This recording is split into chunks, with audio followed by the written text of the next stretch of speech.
সুপ্রিয় দর্শক আসসালামু আলাইকুম। এইমাত্র পাওয়া সকালের সর্বশেষ আপডেট সংবাদে আপনাকে জানাই স্বাগতম। শুরুতে জানাবো সংবাদ শিরোনাম। শুরুতে জানিয়ে দেব সরকারের সব ব্যর্থতার দায় নিতে হচ্ছে এনসিপিকে, বললেন হাসনাত আব্দুল্লাহ। থাকছে বিস্তারিত। যে কোনো মূল্যে ঐক্যবদ্ধ থাকতে হবে বললেন তারেক রহমান। থাকছে বিস্তারিত। এদিকে আরো থাকছে জাকসু ও ডাকসু নির্বাচনের প্রভাব জাতীয় নির্বাচনেও পড়বে বলেন ডাক্তার শফিকুর রহমান।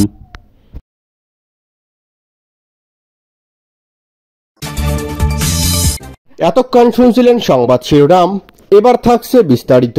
বিএনপি সহ অন্য দলের অংশ থাকলেও অন্তর্বর্তী সরকারের সব ব্যর্থতা ও সীমাবদ্ধতার দায় নিয়ে জাতীয় নাগরিক পার্টিকে নিতে যাচ্ছে বলে মন্তব্য করেছেন দলটির মুখ্য সংগঠক হাসনাত আব্দুল্লাহ। দুপুরে রাজধানীর কাকরাইলে ডিপ্লোমা ইঞ্জিনিয়ার্স ইনস্টিটিউটের তারুণ্যের রাষ্ট্রচিন্তার তৃতীয় সংলাপে এই মন্তব্য করেন তিনি। হাসনাত আব্দুল্লাহ বলেন, মানুষ এনসিপির কাছে নতুনত্ব প্রত্যাশা করে। তিনি আরও দাবি করেন, মিডিয়া ও সেনাবাহিনীর একটি অংশ বাংলাদেশের বিরুদ্ধে কাজ করেছে। তাদের বিরুদ্ধে আমরা লড়াই করেছি অনেকটা একাই। আমরা মিডিয়ার চোখে চোখে চোখ রেখে কথা বলেছি, সত্যকে সত্য, মিথ্যাকে মিথ্যা বলছি। মিডিয়া ট্রায়ালের মাধ্যমে এনসিপি নেতাদের চরিত্র হনন করা হয়েছে বলেও অভিযোগ করেছে দলটির মুখ্য সংগঠক। গত 5 আগস্টে আমরা কক্সবাজারে গিয়েছি। মিডিয়াতে বলা হলো আমরা বাংলাদেশে নিযুক্ত সাবেক মার্কিন রাষ্ট্রদূত পিটার হাসের সঙ্গে মিটিং করেছি। তবে আমরা মিডিয়া বিরোধী নই, কিন্তু মিডিয়ায় বস্তুনিষ্ঠতা চাই। ব্যবসায়ীদের কাছে রাজনীতি বন্দী হয়ে গেছে উল্লেখ করে হাসনাত আব্দুল্লাহ বলেন, রাজনীতিবিদদের হাতে থাকতে হবে।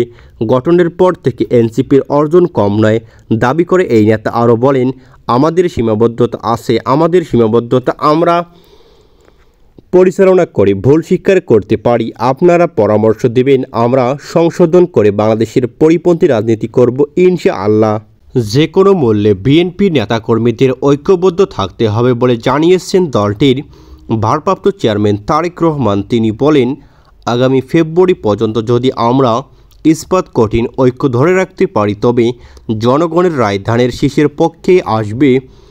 কিশোরগঞ্জ জেলা বিএনপির সম্মেলনে ভার্চুয়ালি যুক্ত হন তিনি। এ সময় এ আহ্বান জানান তারেক রহমান বলেন, দেশে সরাসরি স্বৈরাচার না থাকলেও এখন একটি অদৃশ্য শক্তি ধীরে ধীরে মাথাচাড়া দিয়ে উঠেছে। এই পরিস্থিতিতে জনগণের অধিকার প্রতিষ্ঠা এবং দেশের উন্নয়নের ধারাবাহিকতা নিশ্চিত করতে দলের নেতাকর্মীদের আরও ঐক্যবদ্ধভাবে কাজ করার আহ্বান জানান তিনি বলেন, এখন আর বসে থাকার সময় নেই। দেশের মানুষকে তার ন্যায্য অধিকার ফিরিয়ে নিতে হলে সবাইকে সক্রিয়ভাবে মাঠে থাকতে হবে। এ সময় নেতাকর্মীদের সতর্ক থাকার পরামর্শ দিয়ে তারেক রহমান বলেন, দলের নাম ব্যবহার করে কেউ যেন ব্যক্তি স্বার্থে লাভবান না হয় বা জনগণের মধ্যে বিভ্রান্ত ছড়াতে না পারে সে বিষয়ে সজাগ থাকতে হবে। দেশের রাজনৈতিক সংস্কার প্রসঙ্গে তিনি বলেন, বিএনপি অন্তর্বর্তী সরকারের আগে প্রায় 2.5 বছর আগেই সংস্কারের প্রস্তাব দিয়েছে। আমরা পরিবর্তনের পক্ষে, তবে সেই পরিবর্তন হতে হবে জনগণের রায়ে প্রতিষ্ঠিত একটি বৈধ সরকারের মাধ্যমে। তিনি আরও জোর দিয়ে বলেন, আমাদের লক্ষ্য স্পষ্ট, জনগণের অধিকার ফিরিয়ে আনা, গণতন্ত্র পুনরুদ্ধার এবং দেশের উন্নয়ন নিশ্চিত করা। এই লক্ষ্যে আর সময় নষ্ট করার সুযোগ নেই। ইসলামী আন্দোলন বাংলাদেশের সিনিয়র নায়েবে আমির মুফতি সৈয়দ মোহাম্মদ ফয়জুল করিম বলেছেন, অন্তর্বর্তী সরকারের কাছে মানুষের যে প্রত্যাশা ছিল তা পালন করতে পারেনি। অন্তর্বর্তী সরকার একটি দলের দিকে ঝুঁকে পড়েছে। বিকেলে জয়পুরহাট ইসলামী আন্দোলন বাংলাদেশের উদ্যোগে শহরের শহীদ ডাক্তার আবুল কাশিম ময়দানে এক গণসমাবেশের এসব কথা বলেন তিনি। সৈয়দ মোহাম্মদ ফয়জুল করিম বলেন, পিয়ার সিস্টেম হলে দলীয় কোটি কোটি টাকার মনোনয়ন বাণিজ্য থাকবে না। সব দল সংসদে যাওয়ার সুযোগ পাবে। সেই সংসদে আলোচনার মাধ্যমে সমস্যার সমাধান খোঁজা যাবে। খারাপ লোক আর ক্ষমতা যেতে পারবে না। সংসদ হবে কার্যকর। তিনি আরও বলেন, দেশে পিয়ার পদ্ধতিতে নির্বাচন হবে, তবে তাতে ভোটের এবং ভোটারের মূল্যায়ন হবে এবং সব দল ক্ষমতায় যাওয়ার সুযোগ পাবে। এতে কোনো স্বৈরাচার তৈরি হবে না। এদিকে কালো টাকার সরাসরি থাকবে না। দিনের ভোট রাতে হবে না।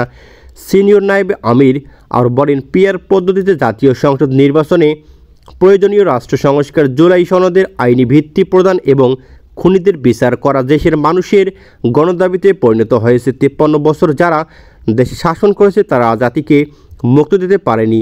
আমরা আদর্শ বিক্রি করে ক্ষমতা দিতে চাই না, আমরা রাসূল সাল্লাল্লাহু আলাইহি ওয়াসাল্লাম আদর্শ বাস্তবায়ন করতে চাই। গণসমাবেশে শেষে সৈয়দ মোহাম্মদ ফয়জুল করিম জয়পুরহাট জেলায় সংসদীয় আসন সদর পাঁচবিড়ি আসনের দলীয় প্রার্থী মাওলানা আব্দুল ওয়াদুদ এবং কালাই খেতকাল ও আক্কেলপুর আসনে মাওলানা মোহাম্মদ নাজমুল হাসান মাহমুদের নাম ঘোষণা করেন। সেখানে